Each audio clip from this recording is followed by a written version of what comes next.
Hello, this is the Geography 120 lab introduction video for this week, which will be on atmospheric humidity. To start, I'd like to talk about the process of making maple syrup. It'll help illustrate some physical properties of phase changes of water that you'll need for understanding this lab. So the process of making syrup is actually quite simple. You collect sap from maple trees in late spring and then evaporate most of the water.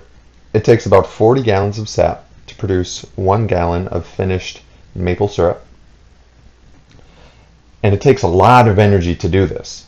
That's the catch. So this image is from our stove, our kitchen in spring of 2020. And this energy is not only required to heat up the water to the boiling point, but also to continue adding energy to keep that water boiling. And now you may be familiar with this, that boiling, or the process of water boiling or any liquid, is a phase change.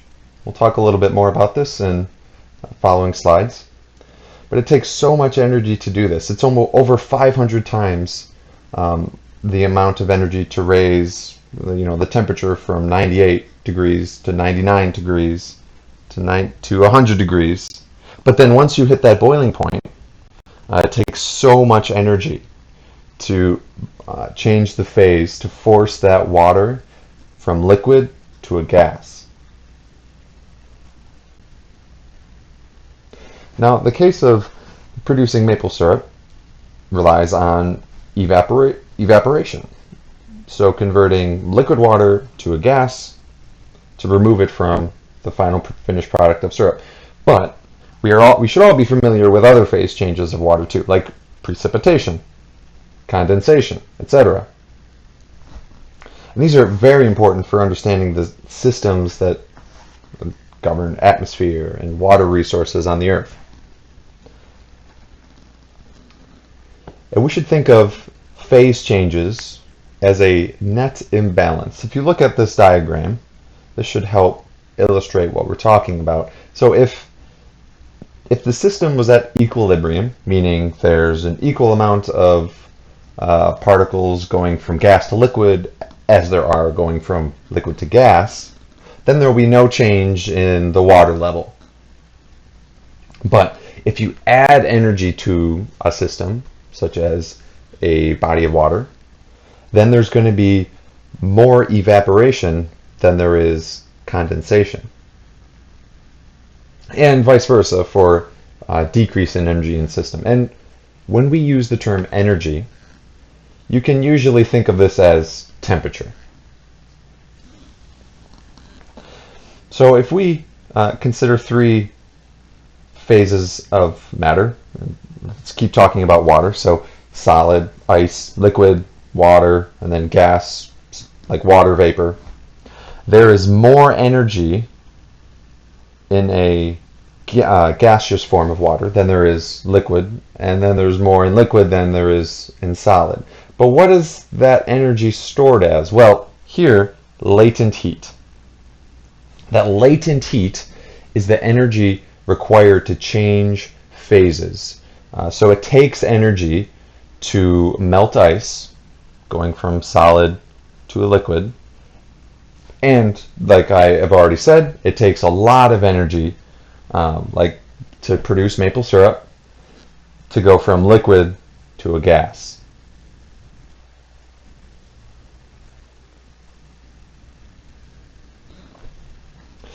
So now, a word we use all the time, humidity. But what does it really mean? We have a lot of different colloquial terms to describe humidity, like if it's sticky outside, muggy. We know what that feels like. If you look at these two images, rainforest on the left and desert on the right, obviously they're going to have very different humidity levels or water vapor in the air. And we can feel that with our skin. But how do we measure that scientifically?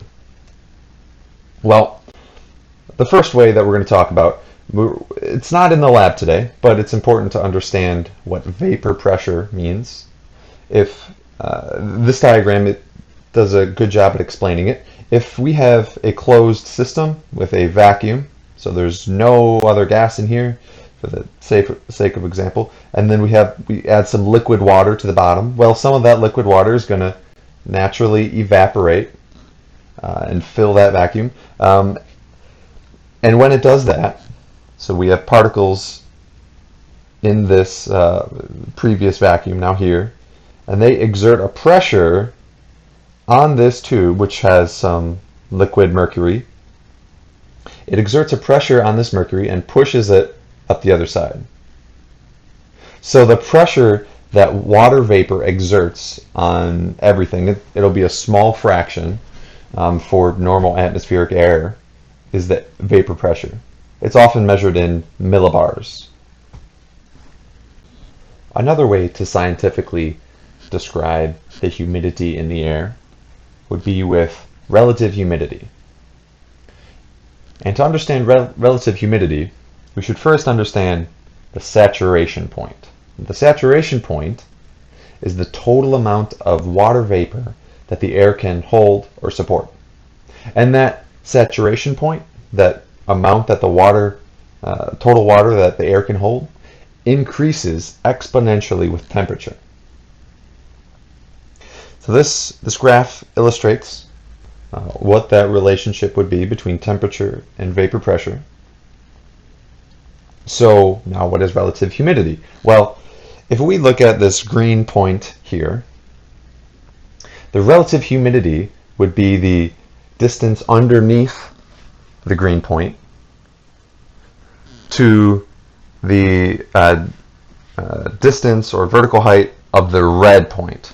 So here, this green point would show about 50% relative humidity, or it's about half of the total distance of the red. Relative humidity is always described as a percentage. If you looked up the weather report now, and you would most likely see a percentage value for relative humidity. 100% relative humidity would be very humid. The air can hold no more water. So if you set out a cup of water in a 100% relative humidity room, that cup of water would not evaporate at all. If you set that cup of water out in, say, a 20% relative humidity air, then it would evaporate very quickly because the air can hold a lot more. So it's easier for those liquid water molecules to phase change and become gas.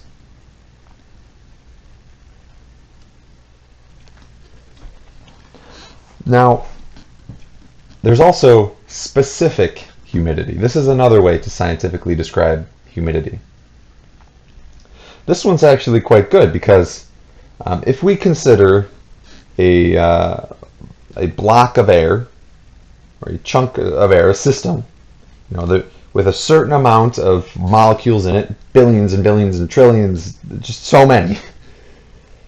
Specific humidity would measure the mass of all of the water in that air to the total mass of all other gases.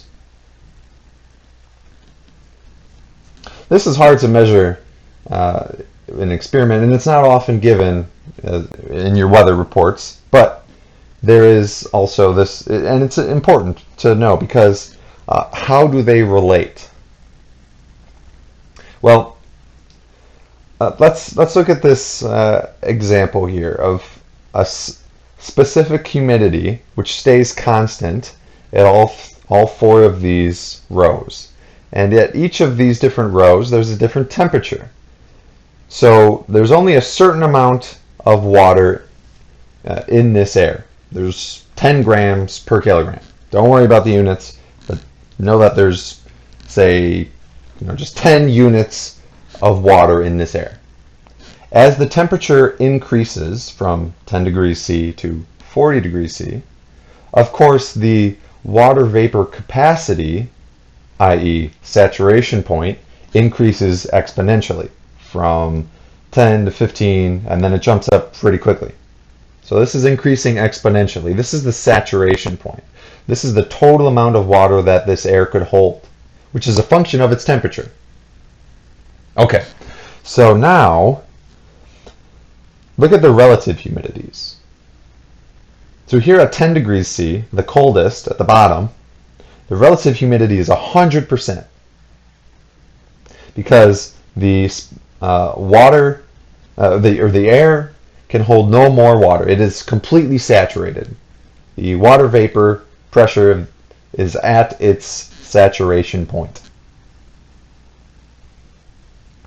And as the temperature increases, notice the relative humidity actually goes down because the specific humidity stays the same, meaning there's only 10 units of water in the air. But as that temperature increases, the air could hold more. But in this example, we're keeping that constant. So the relative humidity goes down.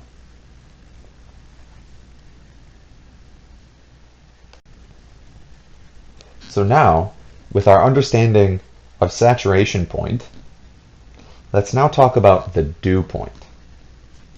The dew point here, as the definition shows, is the temperature at which the water vapor currently in the air reaches its saturation point, or 100% relative humidity. So the dew point is pretty much always lower than the regular air temperature, of the air. If the dew point would equal that air temperature, well, then you're at the saturation point. Then the air is already at 100% relative humidity. But, almost always, the dew point is lower than the air temperature. So now if we think of a cold glass that's sitting out on the counter, that cold glass, if it's cold enough, will have condensation forming on its outside, on the outside of the glass. So water is actually being phase changed from gas to liquid on the outside of the glass because that glass is at or below the dew point of the air. Okay, so with so many different ways to measure the humidity in the air, which one is the best? Well, specific humidity is really the best, but it's very hard to measure, and it's also kind of hard to understand what it means. And we're most familiar with, if you look at the weather, you'll see relative humidity very commonly described. Here, this image could show a idealized weather report for a day. Notice it shows temperature, dew point, and relative humidity. Let's look at the highest temperature point, which would be in the afternoon. So this says high temperature, high dew point, but it has the lowest relative humidity. And if you look at the relative humidity line, it's actually highest at 100% at night when the temperature is the lowest. Well, that makes sense because the saturation point, as temperature goes down, the air can hold less water vapor. So if you have a fixed amount of water in the air and the temperature goes down, well, then the relative humidity has to go up. But when would the most humid part of the day actually be? Well, you could define that many different ways, but here the dew point tells us that there's actually more water vapor in the air in the afternoon. So if we had a graph of also specific humidity, it would follow pretty much close to the dew point line. So there's actually more humidity in the afternoon, but relative humidity goes way down. So the point here is that just having the relative humidity given to you as a percentage really doesn't mean that much unless you also have the temperature value. So it's a little more complicated than just having one value given to you as a nice neat percentage. and because the dew point can be a bit hard to understand, but I think you'll all have a good grasp of that when you're done with the lab today. Because in section 2 of the lab 4, we're actually asking you to do a simple at-home experiment. You'll need a metal can, some water, ice, and a thermometer. The details are in the lab document, and I'm going to post a video of myself actually doing this entire experiment at home, and you can use those values if you want. If you happen to not have a thermometer, then you don't have to go out and get one. You can just watch the video that I post, and I'll go through what the steps would be. The point of that experiment is to measure the dew point of the air in wherever you do this at home.